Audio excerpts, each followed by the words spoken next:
Hello বন্ধুরা, তোমরা সবাই কেমন আছো? আশা করি ভালো আছো। আমিও ভালো আছি। দেখো বন্ধুরা, আজ সকাল থেকে প্রচুর বৃষ্টি হচ্ছে, তাই ছেলে বলল একটু মা খিচুড়ি বানাও। আমিও খিচুড়ি বানানোর জন্য আগে থেকে চাল ডাল কিনে নিয়ে এসেছিলাম। দেখো, চালটাকে ভালো করে ধুয়ে নিয়েছি, কড়াইটা বসিয়ে দিয়েছি। কড়াইতে ঘি দিয়ে কড়াইটা গরম হতেই চাল ডালগুলোকে দিয়ে ভালো করে নাড়াচাড়া করে নিচ্ছি।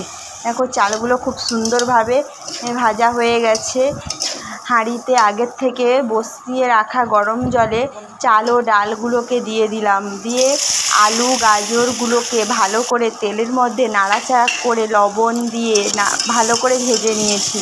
দেখো বন্ধুরা, কত সুন্দরভাবে ভাজা হয়ে গেছে। লাউ ও সয়াবিনগুলোকে দিয়ে ভালো করে ভেজে নিলাম।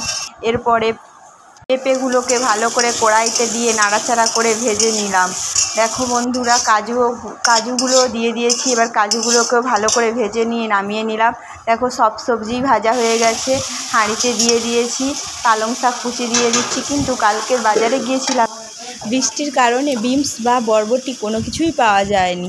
তাই জন্য যা ছিল সেটা দিয়েই বানিয়ে নিলাম। কড়াইতে প্রথমে তেল দিয়ে দিলাম।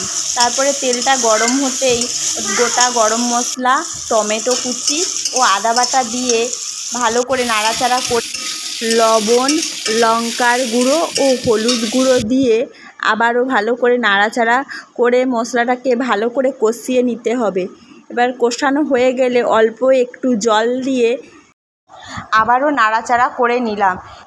মশলা কষানো হয়ে যেতে হাঁড়ির মধ্যে দিয়ে দিলাম। ভালো করে নাড়াচাড়া করে নিলাম। মধ্যে চামচ বা খুন্তি দিয়ে ভালো করে নাড়াচাড়া করে রাখবে, নাহলে হাঁড়ির নিচে লেগে যাবে। এবার আমি পরিমাণ মতো লবণ দিয়ে দিয়েছিলাম, কারণ আমার খিচুড়িতে একটু লবণ কম ছিল। বন্ধুরা, খিচুড়ি রেডি। পরের ভিডিওর জন্য লাইক, কমেন্ট ও সাবস্ক্রাইব করতে ভুলবেন না কিন্তু।